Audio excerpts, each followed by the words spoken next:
কবরে যান 13টা প্রশ্ন রাজনৈতিক প্রশ্ন, সেইটা না।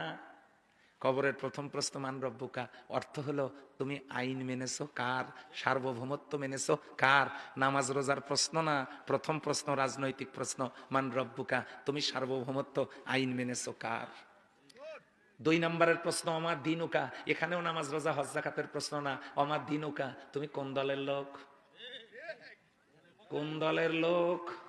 হুজুর এখানে দল পাইলেন কই, দিন মানে ইসলাম, সেটা হলো ইন্নাদ দীনা ইনদাল্লাহিল ইসলাম, দিন মানে কোরআন, লিউযহিরাহু আলাদ দীনি কুল্লি, দিন মানে হলো কোরআন, দিন মানে হলো আদর্শ।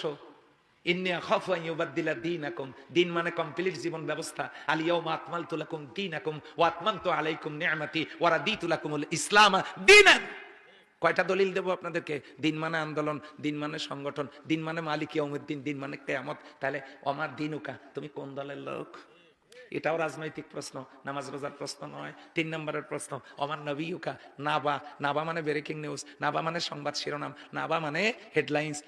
সেখান থেকে নবী, নবী মানে মেসেঞ্জার, নবী মানে সংবাদদাতা, নবী মানে সাংবাদিক। কিসের সংবাদ?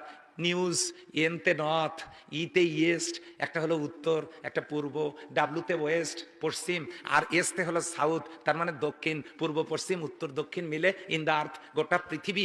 এই পৃথিবীর সমস্ত সংবাদ যিনি পরিবেশন করেন তিনি হলেন নবী, লিডার। তার মানে অমান নাবিউকা, তোমার নেতাকে, তুমি আইন মেনেছো, সার্বভৌমত্ব মেনেছো কার, দল করেছো কোনটা, তোমার দলের নেতাকে। শেষ প্রশ্নটাও নামাজ রোজা হজ যাকাতের প্রশ্ন নয়, এটাও রাজনৈতিক প্রশ্ন। 3টে রাজনৈতিক প্রশ্ন কবরে। আর এই লোক বলে হুজুর শেষ পর্যন্ত আপনিও রাজনীতি করেন,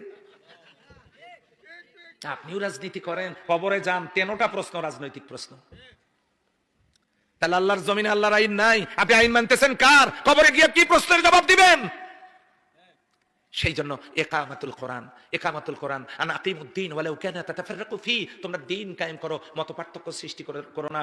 হাত কোথায় বাঁধবো সেটা ইসলাম কায়েমের পরে সিদ্ধান্ত নেওয়া হবে। কোন রঙের পোশাক পরবো সেটাও সিদ্ধান্ত আমরা ইসলাম কায়েমের পরে নেব। ফরজ নামাজের পরে হাত তুলে দোয়া করব কি করব না ওটাও পরে হবে।